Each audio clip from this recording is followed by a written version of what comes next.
recorded. So we're going to record this video, and we're also going to live stream it on the Give 365 Facebook page for those givers who are not able to join us on this evening. So again, good evening. My name is Ariel Ozuzu. I am the Director of Grants and Initiatives of the Community Foundation of Greater Memphis. As a part of my role, I have the great honor and privilege of overseeing Give 365. Give 365 is the Community Foundation's $1 a day giving circle. And what they do is pool their money together to make impact in our community through grants to nonprofits.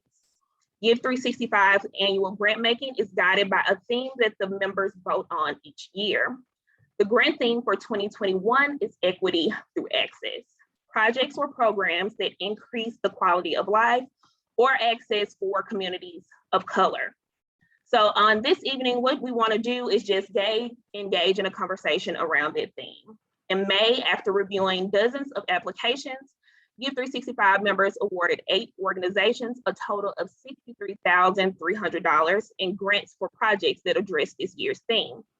We want to provide the members in community with an opportunity to learn more about what this grant theme means and how it's playing out around the city.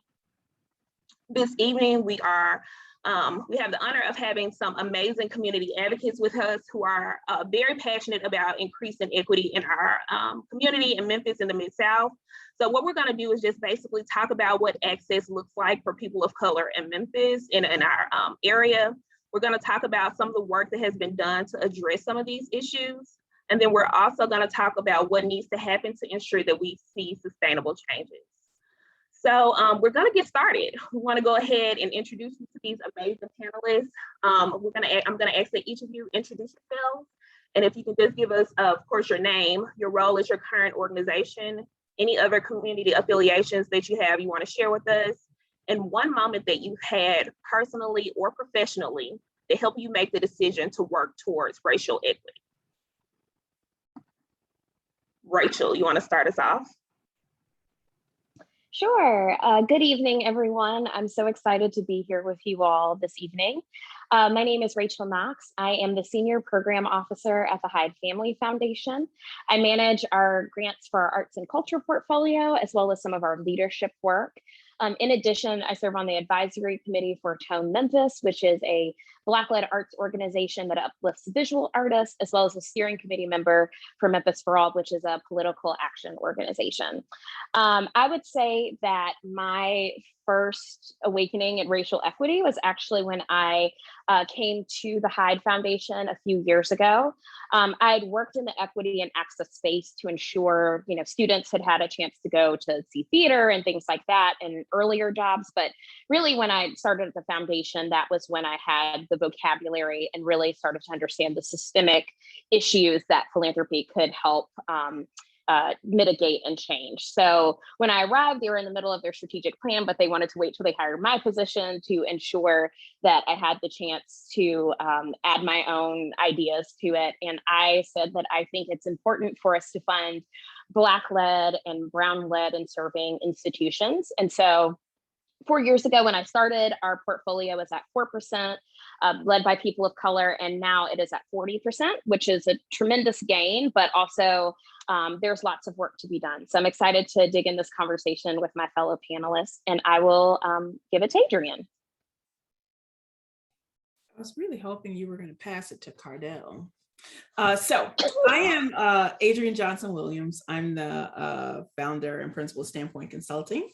I have been at work in the nonprofit sector in Memphis since I returned home in 2012. After 25 years away, I'm very proud of my prodigal child status. I feel there is great honor in being a prodigal. So I think this issue of race equity is, when I decided I want to focus on this, is a hard one to answer because it's been a part of my life my whole life. There's always been something, somebody say it's in my zodiac that I'm this person to be always fighting for justice in some way. I'm a Capricorn. But I think it really is, it showed up for me probably most when I was 14 and I went away to boarding school, and I realized the incredible disparity between the schooling of the people I went to elementary school with, who I find, they were my crew, right? We were all like, smarty pants, but I went off to this school that was like some sort of resort camp or something. It was just like, it was ridiculous how much money it cost to go to that school and all of the things we had access to. And I think that was the first moment that I was able to see in really stark terms what inequity looks like. And from that point forward, I've been pointing out ways, studying. All of my graduate work was around issues of equity. My approach to doing work in the community is around race equity. So it's been pretty much a part of my life since I was 14, which is a number of years I will not share here. Cardell. Cardell Orrin, I'm the executive director with Stand for Children Tennessee.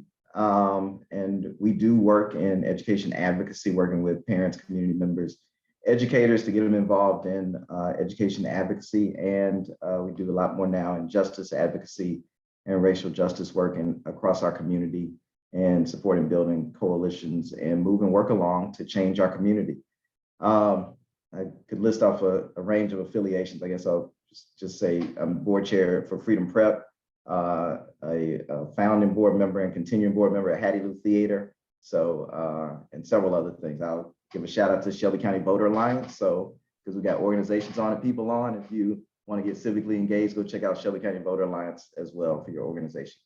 And I'll say, so Adriane, I kind of thought me and Adriane would be similar on this and kind of where this is that both, it's hard to pick one moment and there's a full range, but clearly we both went to boarding school from Memphis. And so, so that had a real impact on me. And I will take it from a different slant and more, one of the pieces that I reflected on in something that I saw in one of the alumni booklets. And they had in one of the pictures was it's called a signing day or something like that. But basically it was the day of the year that everybody was basically on financial aid, because there's a certain portion and tens of thousands of dollars that are paid.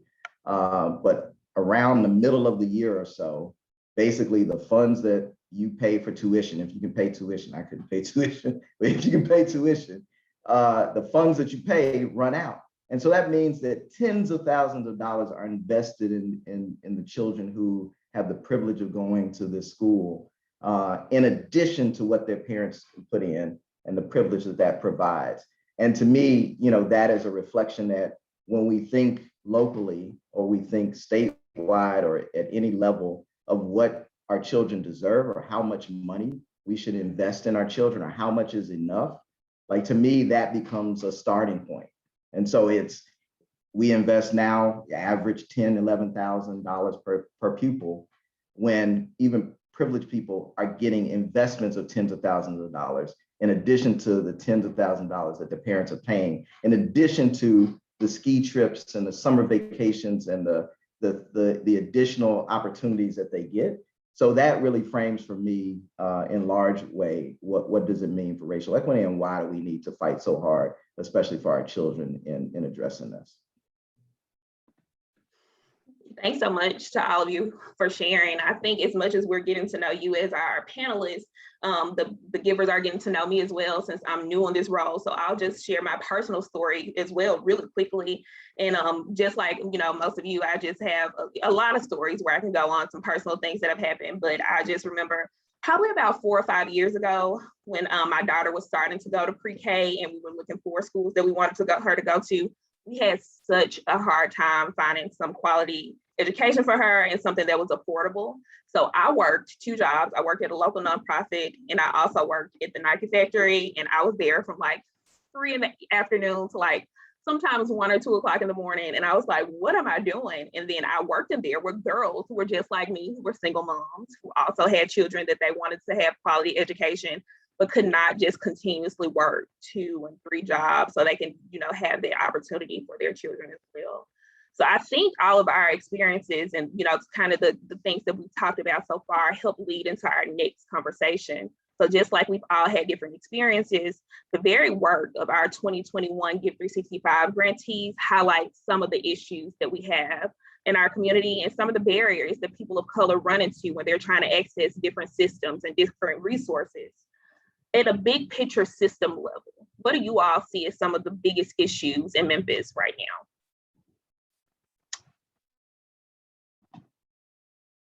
I'm gonna go first so Cardell doesn't say all my answers.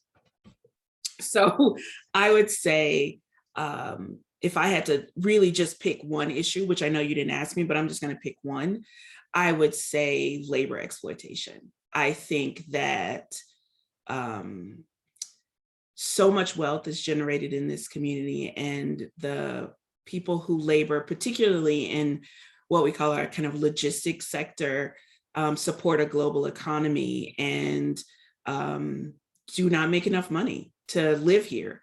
And so I think that that is actually, I know that that's true in that sector, but it's true across all of our sectors. And perhaps most distressing is that it's true in the nonprofit sector, which is ostensibly working to improve people's lives, but you have people who are doing that work who are still grossly underpaid. And I think that's where the relationship between that big challenge about how we exploit people's labor and philanthropy intersect, because I think there's a role for philanthropy to play in the nonprofit wages.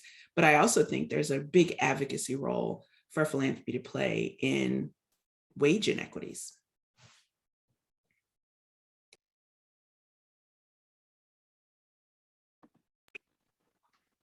I'll go next since Adrienne specifically called out philanthropy. I definitely agree with everything that Adrienne said. And I would also add that I think one of the issues that we have in our city is especially, and it's not unlike other cities, but I think it's especially insidious in a city like Memphis, is the intentional siloing of resources. So we have this really great opportunity as a city. We always talk about, hey, you're a mid-sized city, means you can find people with your mission and values, and you can get to them easily, and you can work with them, and you can build this work. And that's great. And it can be true to a certain extent, except for when it comes to accessing financial capital. And then suddenly there are all these barriers to entry in order to get the work funded, right? And so you can't fund things off of love and ideals and values, right? MLG&W doesn't take values. Landlords aren't taking values as payment. Like, you have to also have capital behind that. And what we find is, especially in areas of resources and whether that's philanthropy or corporate support or just higher net worth individuals, what we find is that either because of the siloing, they are investing very heavily in well-meaning nonprofit organizations that have not centered the communities that they're serving in the work to find out if this is the best way to move as efficiently and quickly as possible, or they are seeing what other people are doing and they're just kind of following that path, which means that we have large swaths of the city that are remaining underfunded, that have no access to capital. And I know that when I started at the foundation, the thing, and shout out to Adrienne, because she was my person who really helped to ground me in this work, was she's like, you got to get out. You got to go into neighborhoods and communities. And I am so thankful for that opportunity, because I found the people doing the really important and innovative work. And I would not have found that if I had just been looking at the level that most foundations and most donors go to, because you're going to go to where there's visibility, right? You know it, you like, oh, they've been around for a while. But where the magic happens, right, is in that layer underneath.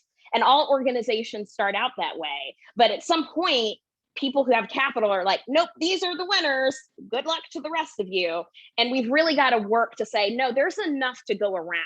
The pie isn't limited to just these groups of people. So I think undergirding both of those things, and like a sincere barrier, and this is I think it's uncomfortable to talk about, is a devaluing or non-valuing of Black people and communities. It's not just a Memphis part, it's across the country. I refer a lot because it really struck a nerve to me to Andre Perry, who wrote a book, Know Your Price.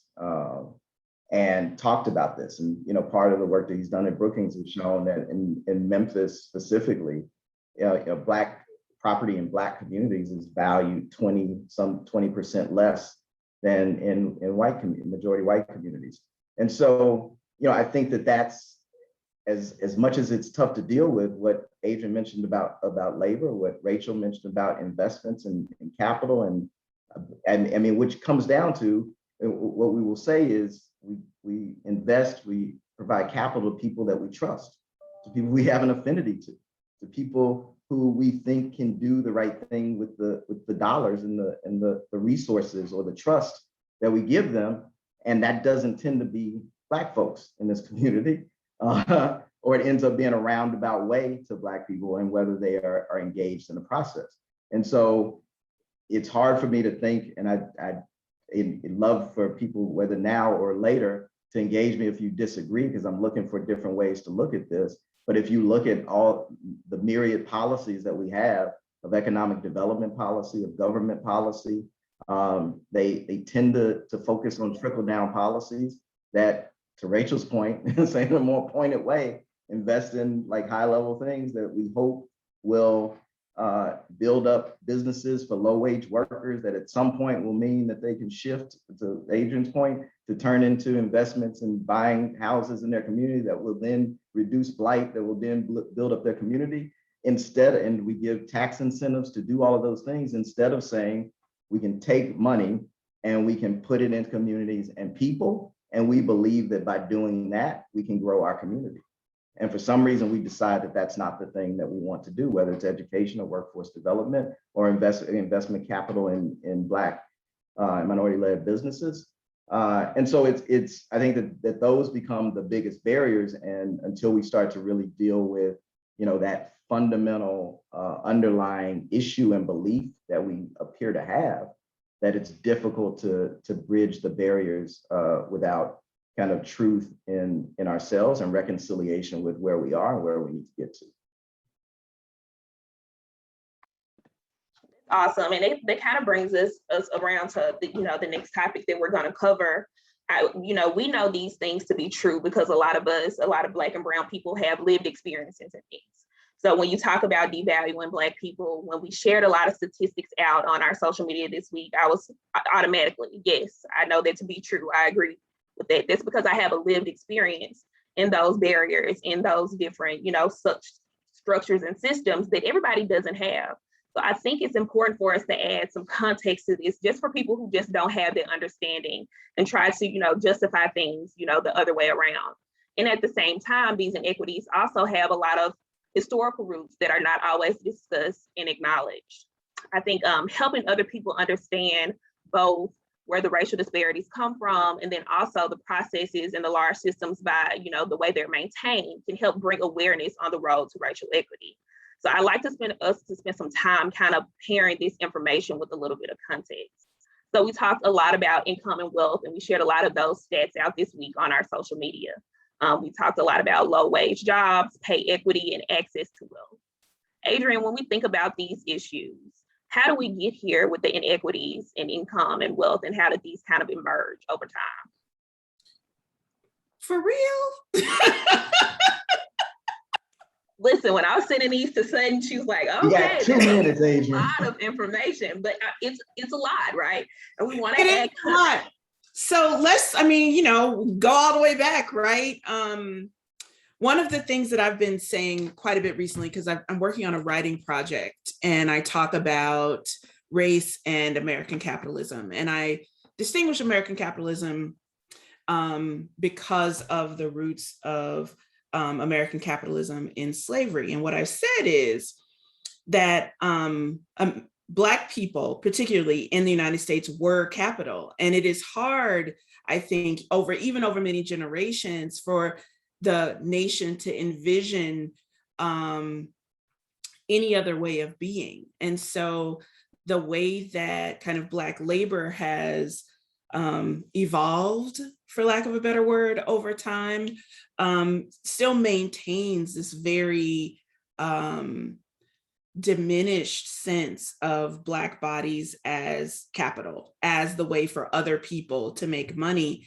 And I don't think we can really get to race equity if we don't deal with capitalism. So, and however people want to think about that, I think that there are a lot of steps between where we are now and getting rid of capitalism altogether. But I know that until we can all agree that Black people are human beings, and by extension, all people who are, not white are human beings, then we aren't going to really move into a different way of working in terms of our economics. I will add this, and put on my professor hat. So if people know I'm a professor, I used to teach this course called Race and Ethnic Politics. And I start the course off with a reading about Thomas Jefferson and his perspectives on Indigenous people. And one of the things he said in writing in his own many notes in Virginia is that while he really respected the Iroquois in particular, and parts of our government are built on the Iroquois, he said that their civilizations were so established that the only way for the British at the time to take over the continent was to kill them all. And so when you have that, when you think about other human beings as disposable, and then another set of human beings as capital, then there's some deep roots that it's going to be really hard to kind of unearth. But I think it's possible to do it. I just think it's going to be an ongoing set of really uncomfortable conversations, and the willingness for some people to be courageous and recognize that government will have to be different, capital will have to operate differently. And that kind of ties into the next area that I want to talk about. We'll have to unlearn a lot of things that we've learned. And, it starts with education and how we get the knowledge on these things. A lot of our applicants this year apply with applications to specifically address inequities in education. So Cardell, when we think about education, how do we get here with these issues and the inequality in education? And then how do we kind of try to pivot, like Adriane was saying, to move forward to a better place on the road to racial equity? Yes, I mean, they're so tied into what Adriane was talking about, and thinking about the historical aspects of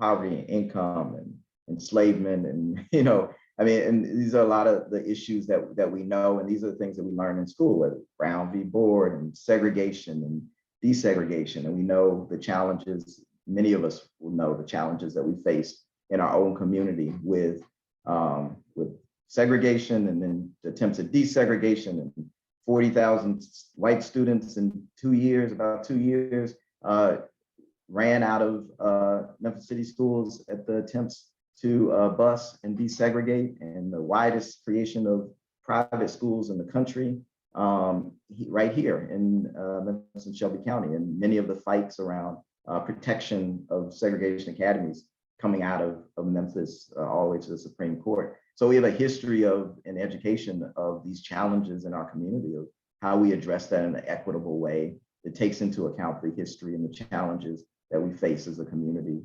and in development and the transition towards hopefully being equitable and anti-racist in the way that we approach these issues. So, and getting to more recent years, again, it goes back to, I think that, how we address the funding and the resources and the viewpoint that we have. It's hard for me not to go back to whether we believe in the validity, the future, the opportunity, the prospects of the young people that we have in our community. And there is a historical aspect to that when, and this again connects in with the economic piece of it. So when we decide that we want to be a distribution capital, and we decide that we will focus that on warehousing, low-skilled, low-wage jobs, and that's what we sell across the country, then there's a lack of focus on the need to educate people to do anything differently. And so then if you take that up through the day, if you don't intentionally consider a way that you transition a community and people and perspectives into a different way of seeing that we now need to build skills, we now need to build people into new jobs that pay higher wages, that have different prospects for the future, then it doesn't just happen by happenstance. It doesn't happen without an intentional focus on that. And so I think as we trace those things up through today, you end up seeing what are the repercussions of those things. And we can see that through the highest rate again of opportunity youth in the country, young people who are not connected to jobs or schools. We see that in the high level of poverty and the high level of challenges in literacy. And I would say that this is not a challenge as we frame it a lot of times. We broadly read, both white folks, Black folks, everybody, that people don't want to have opportunities, don't want to have education, that there are challenges that we have to face. And this is where we get into whether we invest in people and communities holistically and not just a focus on what's happening in schools or test scores or what's happening there, but what's happening reflected in communities, and whether we are ensuring that the families of our children have adequate jobs that pay a living wage, that allow them to come to school fed and healthy and well and ready to learn. And then, and so all of those pieces are wrapped up in the history of how we move forward. And then whether we learn from that history and learn that we have to do something different and we have to make investments and we have to think about what is the education that we need for both our young people and the adults in our community to have a different perspective of how we want to move forward. Can I jump in, Ariel, and say Yeah, something? go ahead. Mm-hmm. I don't know why Cardell didn't say this, Cardell. But when he talked about that mass kind of segregation in all of our segregation academies in Memphis, and for people who may not be familiar with that phrase, segregation academies are essentially all of the private schools that were created either in 1954 or 1973 to avoid white people going to school with Black folks. And that's just about every private school in Shelby County. There are a few few exceptions. St. Mary's is an exception, for instance. Los Angeles is an exception, but for the most part. So one of the things that happens in that instance is that private schools aren't required to have the same curriculum that public schools are required to have. The curricula are different. And in an environment like the political environment we're in right now, you have a group of schools that can teach things that are completely separate from the schools in Shelby County, like the public schools, but then you have state pressure to keep the schools that educate the vast majority of Black and brown kids from actually teaching history, right? Because there's danger in that kind of knowledge being universally known and understood, because somebody might want to fix something if you find out if everybody's learning the same thing. So the kind of cost of having separate education systems is an inability for people to engage in a community in the same conversation. Thank you, Adriane. And that's a good point. It comes down to, knowledge and the things that we're all exposed to and we have a knowledge of, and we're able to, the information that we're able to access. One of our grantees, they just put in the chat that, our youth need to be exposed to different environments, and so they can have those thought-provoking moments, in their lives. And, back to a point that Cardell made earlier about perspectives, it's also too about, seeing things for issues that are really issues. There are some barriers and, some systems that we have trouble accessing that people don't even necessarily see as a barrier or an issue. So, one of the latest stats that we just shared yesterday was that communities of color are 3 times less likely to have access to parks, and nature access is what they called it, than white neighborhoods. And a lot of people, when they think about parks, they think of that as a nice to have amenity, but we know that this is something that communities need in order to have, a healthy community. And it's something when we think about, nature access, when we think about arts and culture, these things are essential when talking about quality of life. So Rachel, I also want to give you an opportunity to talk about, where the inequities in nature and, arts and culture came from, and how we can try to change some of that, the mind frame, that the perspective that, this isn't a necessary thing that people need. Yes, absolutely. And I think what's so interesting is that we, and I mean this in the royal we of humanity, as long as we have been around, we have been in nature and we have been storytellers and we have been artists. And so it is wild to me that as we have continued through history, those things became a sign of luxury, right? And so when we look at the Renaissance and we look at the patronage system, right? Immediately we began picking winners and losers and stories and narratives, to Adriane's point, the narratives that they wanted told and the ones that didn't matter, right? Which excluded people of color, excluded women of all races with a few exceptions. And that's continued even to this day, right? We have a different type of patronage system.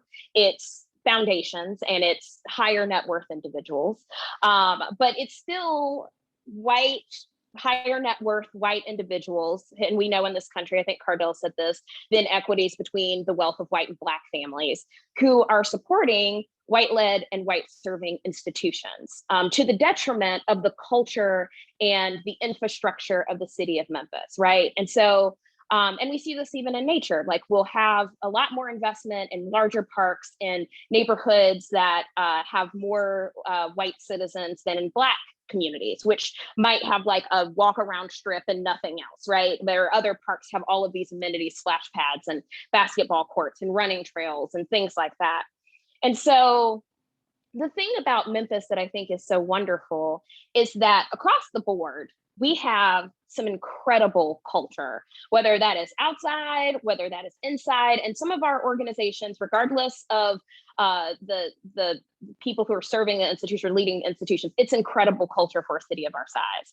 But our Black cultural sector is amazing and nationally significant. Hattie Lou Theater is the only freestanding Black repertory theater in the United States of America.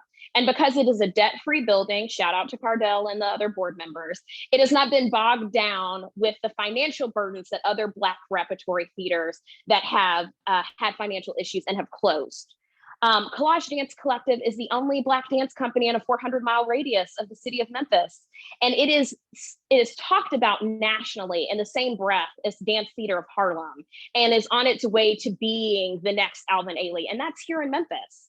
And then we have organizations like Memphis Slim House that have been tapped by the French government to apply for a cultural exchange program so that Memphis artists can share their legacy and their art with people in Europe, which feeds into a long legacy that Memphis has of blues musicians going to Europe. And in America, jazz musicians going to Europe. That's our destiny, that's our birthright. But these organizations are not the first and they're not the only. We have had iterations of these organizations decade after decade that have disappeared because there was no investment in them. Black organizations shouldn't have to be exceptional to receive funding. They shouldn't have to be the first, the only, or the few to get funding from individuals or from foundations.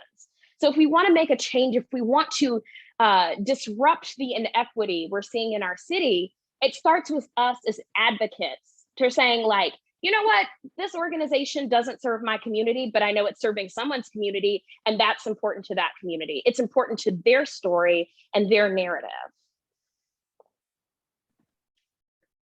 That was a word. That was awesome. And it leads into the next topic that I want to talk about. So we spend a lot of time talking about like these large systems and, you know, these big barriers, but as Rachel was just talking about, it comes down to, you know, a person. So these systems are made up of people, for people, by people. And, you know, it's people who keep systems and resources and attitudes and actions. It all works together and it keeps things the same way. So, you know, one of the hardest elements of advancing racial equity is helping people understand the ways in which they are involved into these systems and structures. But again, it's all made up of people. You know, even my first few months in this role, I've thought constantly about what it means for me to be in this position. And then also, what are some of the processes and policies and things that we have in place that make, you know, this not an equitable place for other people, and how can I change that? But, you know, it's been a struggle, and I'm sure it's a struggle for a lot of people. So I just want to ask the question, what are some of the ways that people on an individual level, so when you get down to the person, how do people perpetuate inequality in ways that they're not even aware about? And Adriane, you can start us off and everybody can kind of answer this one. Okay, I feel like I'm being picked on, but that's okay. So I actually do this work. This is part of my job these days, to work with people on these things. And one of the aspects of the conversation is around values alignment. So I challenge leaders to articulate their values, what they say they believe in, what they say is important to them as human beings. And then I ask them to point out the ways that their values are aligned with their leadership and the systems they have in place. And quite frankly, the outcomes their organizations produce. And inevitably, like every single time, there's this moment of realization that they are involved in the perpetuation of inequity in some way, regardless of race, right? So all people of all racial groups, I am finding that they're saying, oh my gosh, I am perpetuating this lie that white people are superior to Black people and that Black people don't have full humanity. And I'm a Black person, or I'm a Latin person, or, I'm an Asian person, which actually came up recently. So it's like that people have to take the time to be reflective and understand the way that they are contributing as people in the roles they play to either being a part of the solution or being a part of the perpetuation of the problem. And someone in the chat mentioned about kind of what are the solutions. I think that it's going to require a lot of work from the activist community to keep making as much noise as possible. And it's also going to require work on the part of leaders and in networks of organizational leaders, political leaders, to press each other to do that work, to say, are you walking the talk? And are you willing to give up a great deal of the privilege and the power you have? Do you understand what it means to really share power? And acknowledge that your experience and your kind of life hasn't prepared you to really engage in this conversation and do the work you need to do to learn and promote change. So I would say that's the values alignment is a powerful, powerful place if people can be honest, because it almost always, in my experience, produces this cognitive dissonance in this moment where people have to say, wait a minute, something's not lining up for me. I'd add, as Adriane mentioned, as an advocate, I think part of our challenge is to identify the folks who aren't aware enough to call Adriane and say, hey, I might need some help, and be willing to like make it clear where the places and the people, who are the people specifically who are creating barriers to what we say we want in our community in terms of progress and growth and moving forward. And that is a challenging place. And I think whether it happens at an advocacy level, like big advocacy in terms of like policy, elected officials, or whether it happens in boardrooms or in staff meetings or in other places, like there is a challenge, especially for us being Southern genteel people, to sit in the discomfort of making someone uncomfortable. And and that is like the space that is part of the challenge for us. And as we think about solutions, and what we have to do is that as lovingly and as hopefully with best intent as possible, it's necessary to be willing to say, hey, we need to consider something different. And what we're doing right now does not fit into what we say we want to do in terms of equity.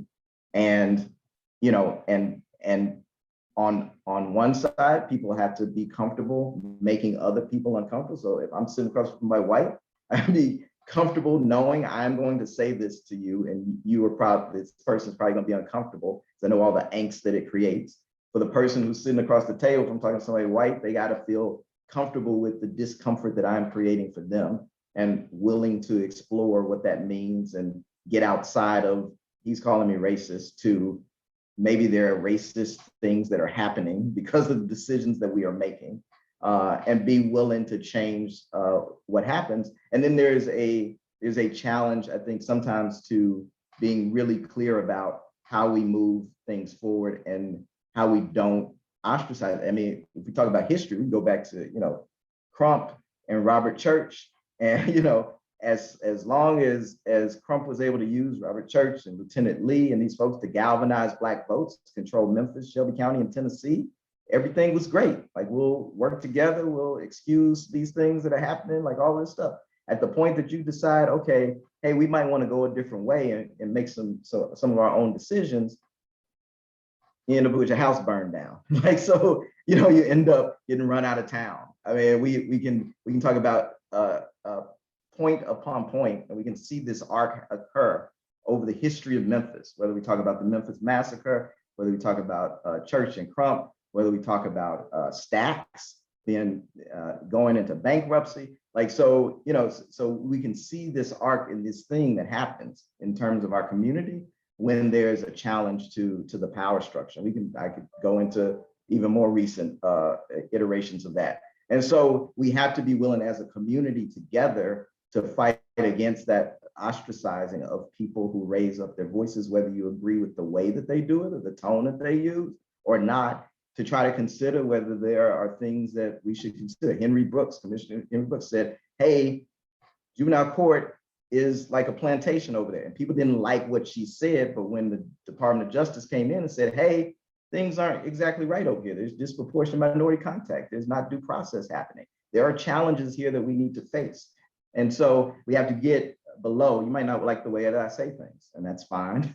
But you have to try to get below that and see if there are actual aspects of our community that we can improve if we get to the core and the best intent of the way that we communicate with each other. And then how do we move forward with being able to be uncomfortable and live together uncomfortably to move to a better place, and know that I'm going to ask you this question, and then I'm going to ask you it again, I'm going to ask you it again. And if I ask you enough times, I've found I don't have to ask you. You will come to me and you will say, hey, we're going to look for Black businesses, because I know that's going to be the next question that you ask.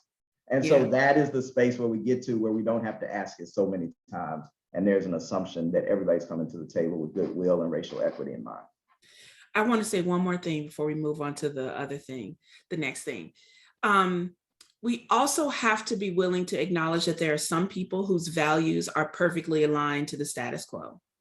And that there are some people who are, and this is not a matter of educating people better or appealing to people's humanity or sense of humanity.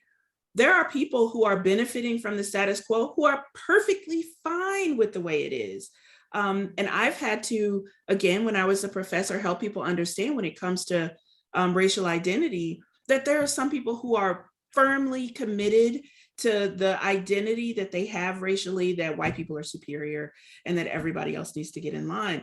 And that's just reality. So at some point we have to stop trying to teach people and educate people, because a lot of the people in leadership are perfectly well educated and acknowledge that after a point in time, people are doing what they're doing because it benefits them and they're okay with it. So it's a difficult thing to do. For advocates in particular, the push needs to be there. But for people like me, I am an advocate, but I'm not an activist. I know I can tell within a few minutes whether this is a conversation that is going to result in anything. So we got to learn how to walk away and be like, you're not really going to do anything. So I need to spend my energy someplace else. I definitely agree with, of course, everything that's been said, and so beautifully and succinctly. I would also just like to remind people, even though I think it's been said in some shape, is that there's no quick fix. I think that humanity, it's our first inclination to want to do things, to feel like we're making a difference. And I think back to last year, in 2020, which I know is a year all of us are trying to like actively forget and not process. But I think about last year after George Floyd's murder and how everyone was trying to buy Black and support Black organizations and Black nonprofits and buy books and learn about systemic racism. And that's all well and good. But here we are a year out and that same energy is gone because people want a quick fix. They think, oh, if I read about redlining or the color of money, like I can fix it. Like, no, but we have individual responsibilities and areas that we can make a difference, right? So if you are in rooms and positions of power and you have the opportunity to, as Adrienne said, be an advocate for people, you need to speak up. And to Cardell's point, it doesn't matter how scared you are, how just like uncomfortable it'll make other people. You have to speak up in those spaces, because as we talked about earlier, those are the spaces where the decisions are made and the people who matter the most are not, right? But at the same time, when you find yourself in community spaces with the people who know what they're talking about, who are the leaders, who are the activists, you need to shut up. You need to listen, so that when you go back into that room, you can say, you know what, this is what I heard.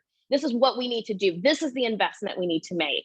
Because it's not just you being like, oh, philosophically, I heard like Black people aren't getting treated fair. I don't know about that, but I hope y'all can figure it out somehow. No, you can say, I heard in my community by people who are affected by this directly. This is what they need. They need X, Y, and Z. This is what we can do, right? And so I think too often we want a quick fix and we want someone else to do it. And I'm sorry, but in this fight for racial equity and justice, it's on us, and it's going to take a long time. Yeah, thanks so much to all of you for sharing that. Rachel brought up the next point, 2020, 2021, about to be 2022, all the years starting to run together. There were a lot of responses in response to the pandemic and the social and community unrest that happened. And, we saw a response that we hadn't seen before. And the response from the government, response from nonprofits and individuals was different. People were buying, like she said, buying Black, people were invested, people were trying to learn more. There were some changes made into the responses that we got from, the past 2 years now. And, change is not always synonymous with growth or better, but things have been done differently in a noticeable way. For any of you, as we start to talk about solutions, were there any programs or policies that happened as a result of the pandemic or happened as a result of community unrest that you hope to see continue? And this time we'll start with Cardell. There you go, Adrienne. So I think clearly probably one of the most easiest to point to, especially in the education spaces, are orientation to technology. And over many years, my background is in IT. So for years, there's been talk about one-to-one, and whether when I was at Warner College, as an administrator, like we talked about doing that with students, and it's been talked about for schools, and there's always been the issues that come up of we can't do it, and devices will disappear and they'll get broken, it's too expensive, and all the reasons. And we fixed it. We did it. We did it in like 2-3 months. When there was a need, like a specific need, and there were resources that came to bear, both federal, state, and local, to solve a problem that it seemed intractable. Even here, a couple of years prior, when Superintendent Ray himself had said, "Hey, we should become a 1-to-1 district," and people were like, "Oh, I don't know. We'll see. Maybe we can do that in 5 years." And so, I think that was one of the spaces that, just the idea, and as we think about equity through access of, breaking the digital divide and bridging the digital divide is one of the places that has been, one of the largest challenging areas. Like we're nowhere near to having that fixed, but one of the places where we've bridged the gap to some degree is access to devices for children and for some families. We bridged the divide to some degree with access to internet, at least for a limited amount of time, to ensure that if folks don't have internet access at home, they have hotspots. And so that's, one of the places, and that opens up potentially a whole different world. I was talking to somebody earlier today about the possibility now that we have a teacher shortage, the possibility of teachers being shared across, not just in schools and networks, charters, like across networks. And so being able to share resources when you can have the assumption that young people will have devices, that there will be internet access, like that opens up a whole new world of things. And I think that that's one of the places where we have the greatest opportunity to grow and ensure that we don't go backwards in that space. The other that I would say is that I think that, part of the recognition, both through the pandemic and also through the uprisings and the focus on police violence and the challenges of racial justice and equity, has been a focus on mental health and for young people, social emotional learning, and an identification, at least I would say right now nominally and hopefully on an upswing of the need to make sure that our young people, and not just young people, but families and people in communities, and all of us really are getting the resources and supports that we need to take care of ourselves from a mental health standpoint, and especially for developing minds for young people, and developing structures and social interactions and engagements for young people, especially that is something that we saw at least enough in some of our advocacy this year around support from the county government to invest and put money into youth mental health. And hopefully, and we've seen that over several years with Shelby County Schools and increasing social emotional supports, reset rooms and things that are in schools. And we need to see that more broadly across our state and county and city in terms of people and resources being in schools and being in communities that can address the challenges and connect people to the resources that many on this call, many who have been awarded resources and funds from GiVE 365 are making available to the community. And we've got to have connectors and support people to make that available to the community. I want to add, and Ariel, you used this phrase already today, and that's lived experience. I think this is something that I've been feeling like I was yelling into the void for years and years and years. And all of a sudden, it feels like this past year or so, everyone's waking up to, oh, all the solutions we've been coming up with don't make any sense because none of us know what we're talking about. We don't actually talk to people who are living with the situations that we say we're working to solve. And I feel like if any really good thing came out of these this past year, almost 2 years now, it's that very thing, that all types of entities are beginning to recognize that not only do we need to actually help go out and, sit with people and understand what the nature of the problem really is, but also engage with them and pull together all of the various viewpoints on what solutions might be and hold all of those perspectives equally. Another thing is that in the nonprofit sector, I know that I'm working on this now. We have to do a lot of work to break out of our ways of being, but involving people in the communities and the constituencies in every aspect of the organization. So we're now about to bring the people who are in the communities on the board where I'm chair onto the board. And we've rewritten our bylaws and we've reconsidered how it is we're posting the openings, and we're deciding how it is we're going to engage people more broadly in governance, in real decision-making for the well-being of the organization. So I think that idea of lived experience, or as the ED Natalie likes to say, living experience, because sometimes when you say lived experience, people want to say, well, I did, this was my life when I was 14, but that's not your life now. So like, what if people who are currently living under some of the stressors are the people who have valuable knowledge, and no, they don't have all the knowledge, but between the lived experience, the academic experience, the political experience, the on the street activist experience, we pull all of those things together, we can actually come up with some pretty powerful solutions. Definitely agree. And the last thing I would just add to is I will say that one of the things I've seen from a lot of my white-led institutions, and even in my foundation, is more of a focus on where are the areas that you can make a difference? Where can you add more staff members of color? How do you create the pipeline if there's like some break where those folks aren't learning about opportunities? How do you recruit more Black and Brown board members to boards? Internally, we are doing an audit around like how we're spending money with vendors. We spend an inordinate amount of money on food and gifts and printing and things like that. We're going through finding out how much money we're spending and setting new spending goals for ourselves to spend that with Black-owned businesses, right?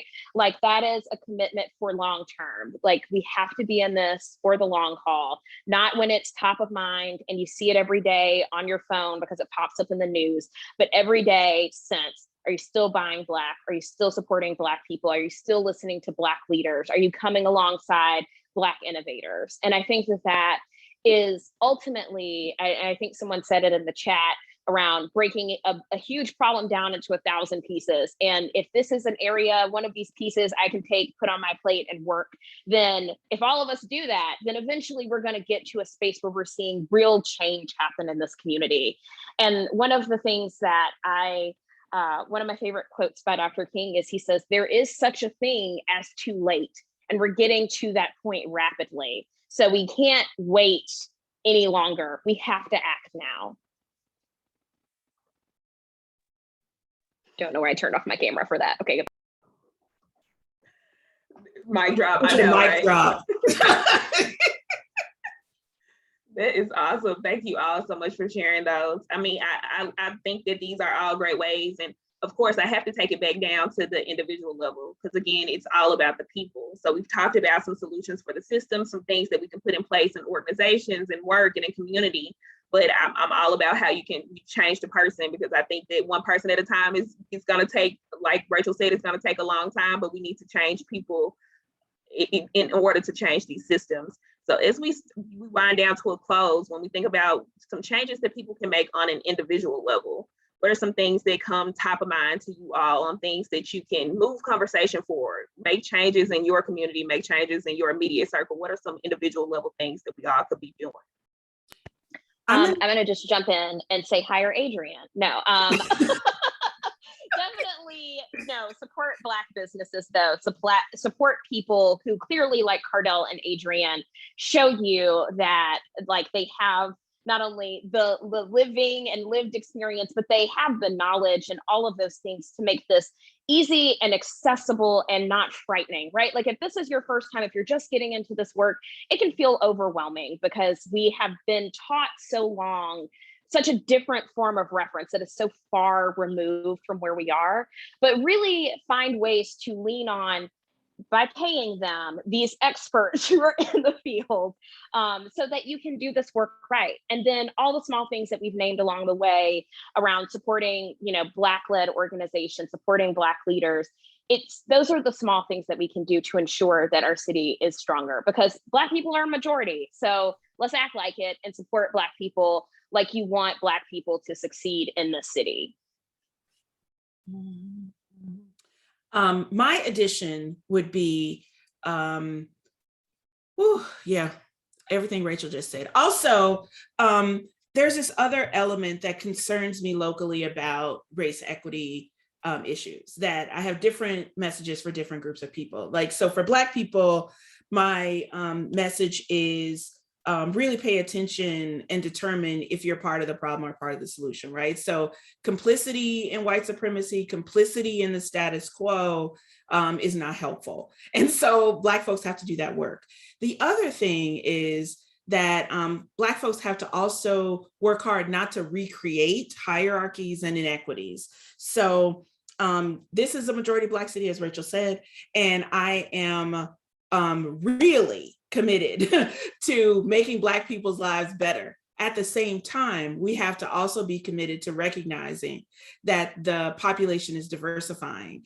And even though Black people are the majority, one of the best things we could do for ourselves as Black people is figure out how to be in solidarity with Latin people, and to make sure that we don't create another set of hierarchies around who has and who doesn't have. And so that's going to be one of the most important things we can do as Black people. When it comes to, and I'll stop there because I have different messages for all the groups, but those are the two that I think are the biggest ones for the individual work we can do. And so y'all got to pay for the rest for the other groups. I think that, the constant refrain that I have, anybody who's been through the session at New Memphis Institute Fellows Program that I do is, I always end with this, is that it's do something. Like, there is something that you can do. And as I think Whitney said in the chat, you can break it down into 1,000 different parts. So there's something to do if you see or think about something that's a part. And it might be, like Rachel said, it might start with reading a book, and it's like, it's gonna be just do one thing. So it's got to be, a continuum of doing things but you can start with the one thing. I think that, you know, I would be remiss as an advocate if I didn't mention that we have one of the biggest ballots that we have coming up next year in 2022 elections, with all judges being up and the DA being up and county commissioners and school board members, and you know, one of the longest ballots we have every 8 years. So there are a huge amount of opportunities to get involved, where there will be a ton of folks looking for people to volunteer, to give money, to support them in what they're doing as they run for office. And hopefully there are opportunities in that to ask them questions and make sure they're aligned with the things that we've talked about here today, if those are things that you agree with. To make sure that they are focused on investing in the people and communities that they represent or don't represent, that are across Memphis and Shelby County, specifically Black and Brown people and communities that we need to invest in to make sure that we can grow and progress as a community. And so those are things that you can do it immediately. I think finding ways to be uncomfortable in spaces that you're in and thinking about what is, it's not that you want to be uncomfortable, but it helps if you get some practice at it. And so if you can find one place where you say, hey, I'm going to have an uncomfortable conversation, or I'm going to think about something in an uncomfortable way, or I'm going to take this idea that I found back to the people in the organization I work with, or organization that I'm connected to, and ask them if they've considered these things, and root through all of the reasons why they can't do these things, and all the reasons why that will be more difficult, or why thinking about a different vendor or somebody to do this or that will be more challenging. And you know, stay committed to asking that question 3 or 4 times until you get a different kind of answer, or you get a viewpoint of, okay, we might not get it on this, but let's talk about this. So those are some of the, I think, the simple and maybe not so simple things I think you can do to start. And I think, you know, finding comfort in your discomfort is a great note to end on. So thank you to our amazing panelists for joining us this evening. Thanks to all of you for signing up and attending tonight. I hope that everybody is leaving with a little bit more insight on how you can make a difference and make our community more equitable on a individual level and collectively with others. So for those of you who are not members of GiVE 365, if you're interested in joining, you can learn more about GiVE 365 at give365memphis.org. And I hope to see everybody soon. I keep saying that, and soon will come one day, but we'll see everybody soon. Thank y'all so much for attending. Have a good evening. Thank you.